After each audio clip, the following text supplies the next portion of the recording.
Greetings everybody, it's midterm exam season. The point of this video is to kind of get your brain moving in the right direction when it comes to what to expect and better yet, how you might be able to prepare for this element of our class. So first things first, I want you to get a copy of your one-stop shop review document. And of course, I'm talking about the midterm exam review guide. You can get yourself a copy by going into Canvas, clicking on the modules button, and then scrolling down to exam review materials. First thing that should pop up at you after you click that drop down button, it should be the midterm exam review guide. Go ahead and download that, click on it, and that way you'll be seeing what I'm going to be going through here in a few minutes. Before we go any further though, guys, what I want to do is kind of explain what you can expect and how this is going to work. First things first, in that this exam is going to be exclusively online. It's all going to be there for you to complete in Canvas, okay? No need to come in, no need to schedule yourself an appointment at the testing center. All of it's going to be done online. The exam is going to consist of two parts, and these parts are going to exist independently of one another. There is a multiple choice section, but there's also an essay section. And anything that requires you to write out a sentence, so if it's asking you to type out a sentence, your own personal opinion on some matter or another, that's an essay section, okay? Anything that involves a multiple choice question is naturally a multiple choice part of this exam. Those two parts exist apart independently of one another. Now here's the thing, you don't need to do one before you do the other. If it sounds like a good idea to you to take care of business on the essay section and then go to the multiple choice section, if you want to do it that way, that's perfectly fine. The other thing that I want to point out is that you don't need to take these things back to back. I mean, you can if you want to, but for example, if you wanted to take out the multiple choice section and then go have lunch, come back and in the afternoon take care of business on the essay section, you're perfectly able to do that. You can do it that way. The only thing that I really do care about is that both of these sections are done by the specified due date, both in Canvas as well as in the course syllabus. So pay attention to that. The last thing that I might say in the way of logistics is you really need to be ready to take that exam when you log in to take it. The thing of it is once you're in, you're in. And you can get out, you can click out of it, frankly, but Canvas doesn't know that you haven't answered 70% of the questions on any given part of that exam. It just knows that you're no longer in the exam. And so if that's the case, if you're just not ready to take it, you're going to have to get a hold of me. I'm going to have to reset it. It's going to be a whole thing. So please be ready to take it when you jump in, okay? So now that we've got the logistics out of the way, let's move on and let's break this down section by section, beginning with the multiple choice section, okay?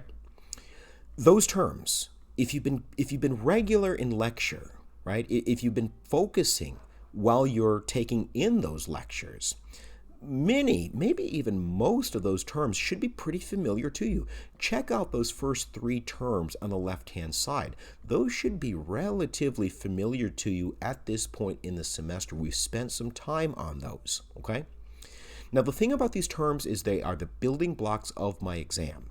And if you can tell me what they are and how they fit into the context of our class, you're going to be good to go for the multiple choice section. You're going to be able to effectively navigate your way through these questions. I'll give you an example here in a second.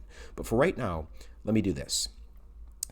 I'm a really visual learner, and my guess is most of you are too. In some form or fashion, you're a visual learner as well. So if that sounds like you, what I might do is I might get myself some note cards, and then on the front of the note card, write down something, you know, if you're looking at the review guide, write down Mesoamerica. Write down Mesoamerica, and then flip the thing over, and then be very intentional, very deliberate. 5 words or less, 5 words or fewer, that remind your brain of what Mesoamerica is and why you should care about it. So for example, you could write down words like Central America. You could write down words like modern day Mexico. You could write down other words like Mayans or Aztecs, because we talked about both of those Mesoamerican civilizations in this class thus far. If you can tell me any one or any combination of those things, you are in business for the multiple choice section. So I promised an example, and here comes one. I'm not saying that all of the questions are going to be this simple, but I'm hopeful that you can see the method to my madness here. You may see a question on the exam that reads a little something like this. Mesoamerica was home to which ancient American civilization? A, the Mayans.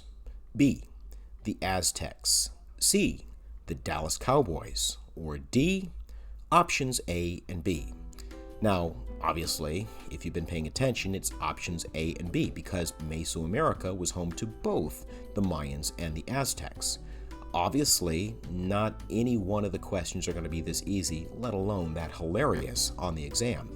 But I think that you see what I mean when it comes to how you might prepare for it and why those note cards are an effective way of maximizing your performance and minimizing the amount of time that you're going to spend on familiarizing yourself with those terms. Make sense? If not, I've got office hours and certainly you can email me, so let me know if I can help. But for right now, let's also move on to the essay section of the exam. Now, the essay section, keep in mind, everybody, essay section is anything that requires you to write out words, to type out sentences. And to that end, it consists of two different parts. Part number one is a short response section. There are 4 potential questions that you're looking at on the review guide right now, 4 of them. And when the exam opens up and you go into it, what you're going to see is that one of those 4 questions, as it's literally written right now, one of them is going to disappear. I'm not going to tell you which one, but there's a silver lining here. And that silver lining is the exam is going to only require you to answer 2 of those listed 3 questions. And of those 3 of them are going to appear of exactly how they're written on the review guide as we speak right now at this moment. So what that means for you right now, today, is choose 3 of these possible 4 questions. Throw one out. And I don't care which one of these 4 you throw out, but throw one out because that way you don't even have to worry about it. You can maximize your time and your effectiveness there. If you choose 3 and you are well prepared to answer all 3, it won't matter even if you guess wrong and the one that you did throw out ends up showing back up on the exam because in theory you've got 2 backups that you are prepared to answer. So if you prepare for 3 of those 4 that you're looking at right now, you can rest assured that you're ready to go when that exam rolls around. That's my advice. Those short answer questions are not going to change between now and when you take the exam. If you are prepared to answer at least 3, you're in business for that exam. Lastly, and probably most importantly, because this is the most weighty part of the exam, I'm going to ask you where we got the concept of American political thought from. When do we begin to see American political thought beginning to kind of emanate in quote-unquote American history? Now, I'm using air quotes, and you're going to find out why here in a second. For right now, though, I want to make sure that everybody's on the same page. I don't have a preset right answer that I have to see. I've seen different students over the years. I've seen many different students approach this very, very uniquely in a very, very specific format. And so I always look forward to, I know that sounds odd, but I always look forward to grading these things because generally speaking, every single semester I see a new way of looking at this and answering this question. So feel free to be creative, but most importantly of all, I have to have you explain to me why you think what you think. Now, let's get down to the nut cutting when it comes to possible ways of answering this question. The one thing that I would really emphasize is that you want to look at this in the longue durée, meaning the big picture. You don't want to just exclusively focus on one period or another. What a lot of people have trouble with is they just get stuck there in the revolutionary time period, the 1760s and the 1770s. There's obvious reasons as to why they do it that way, but I don't want you to do it that way, okay? I want you to look at the big picture, what historians refer to as the longue durée. We talked about numerous different indigenous societies, Native American societies, and many of them had forms of government that spread the decision-making power and ability around. They evened it out a lot more than what we were talking about in ancient Maya or ancient Azteca. It was very unique in that respect. Couple quick examples if you want a refresher. If you look at the Southwest, you had the Pueblo peoples, and the Pueblos organized their political society along the lines of moieties, an anthropological term that meant half. Half the year, the summer moiety would be in charge, and then when winter rolled around, the winter moiety would trade places with them, and they would call the shots. It was a way of spreading power a little bit more evenly, because when you live in an environment like what is now modern-day New Mexico, it's anything but predictable, and you are going to depend on other people for your day-to-day survival. And it wasn't just there at the Pueblos. If you recall, we were talking a little bit about the Iroquois League in what is now upstate New York, and this consisted of numerous different Iroquois was a language, but Iroquois nations. And it was an early form of democracy. It was a way, sort of like the modern day United Nations, of having everyone at the table so that everyone had their interests represented and they could prevent conflict. It was a way of getting along. It was an early form of democracy. So I guess my point here is that you can see that Native American voices had influenced American political thought, big picture American political thought. But I need you to think abstractly about this, because we see power-sharing mechanisms and small d democratic forms of government pop up very, very early in American history. Jamestown. You see forms of self-representative government in Jamestown almost immediately. And it's not just there. We see not only self-representative government in the other tobacco colony, Maryland, the Maryland colony, you also see the 1648 Toleration Act, Religious Tolerance Act.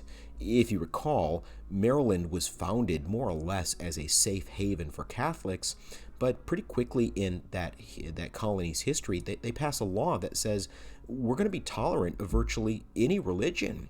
And so you begin to see this separation from church and state pretty early on in American history, very early on in American history. Now, as those decades continued to roll one on top of another, you begin to see the development of political economies in places like New England. And if you think about who is settling New England, those are Puritans. And as we talked about in those lectures, Puritans very much wanted to keep everybody busy, and that meant being a farmer. And if you were going to be an effective farmer, that meant that you had to have some land.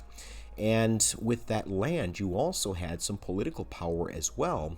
That land entitled you to go to your congregational church in your quote-unquote town and make decisions on how that society was going to be organized, and what future course of action, if any at all, was going to be taken. So my point here is, it doesn't really matter where in the colonies that you're talking about, you see democracy, small d democracy, popping up very, very quickly. In the Revolutionary time period, and I think that it would really be important to talk about the Revolutionary time period, you see an unmistakable influence in European Enlightenment thinkers.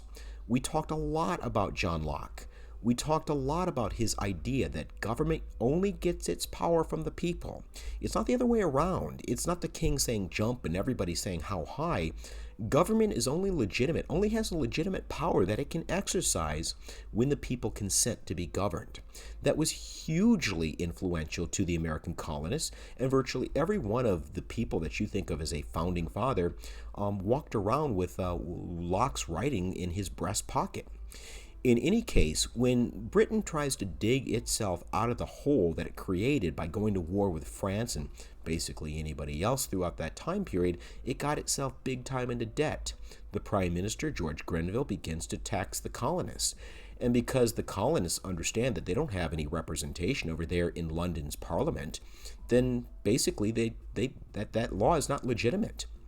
Currency Act, Sugar Act, Stamp Act, none of those laws are legitimate as far as people like John Adams is concerned, because Britain hasn't given us, the American colonists, any opportunity at all to consent to that law.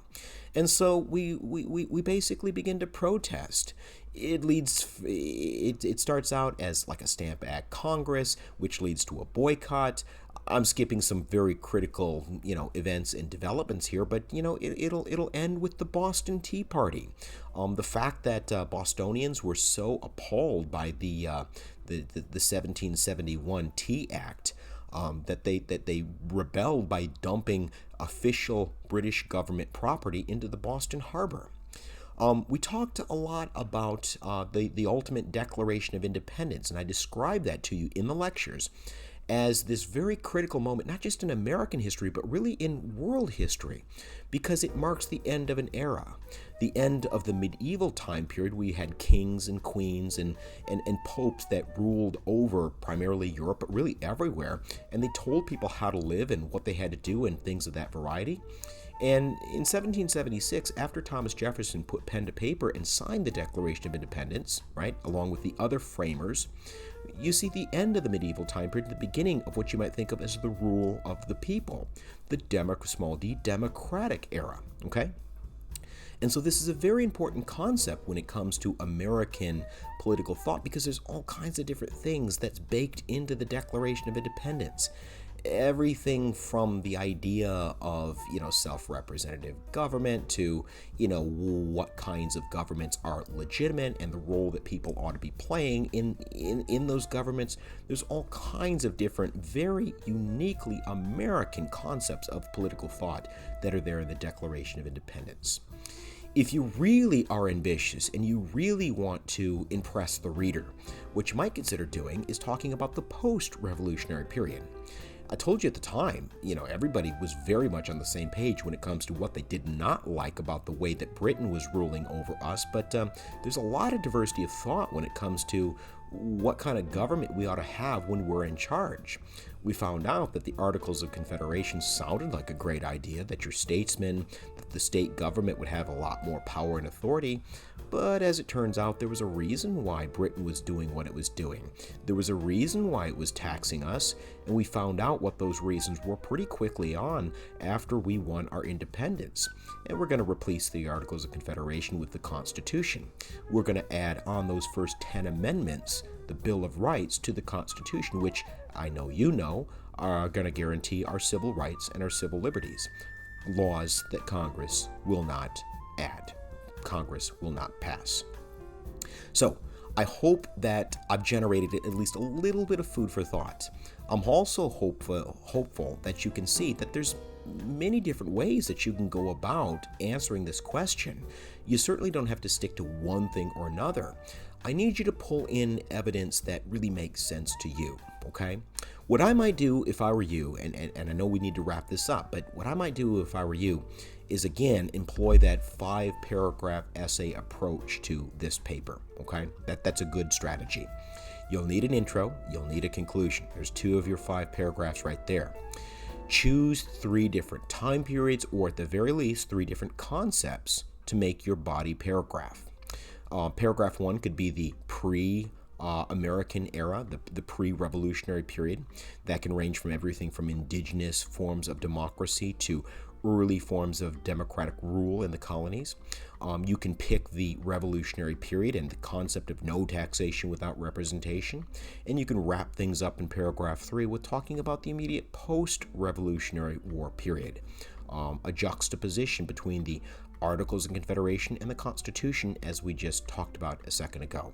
So once again, I'm hopeful that this is helpful. You are by no stretch of the imagination obliged to do it that way. You can do it whatever way makes sense for you. Just a final word of advice. It's really, really important for you to tell me why you think what you think. Not necessarily guess what's on my mind, okay? Tell me why you think what you think, and justify it by bringing in concrete evidence, concrete examples, and that's going to go a long, long way in this assignment. So, once again, hope that this has been helpful. If you have specific questions, you know how to get a hold of me. See you later, everyone, and best of luck.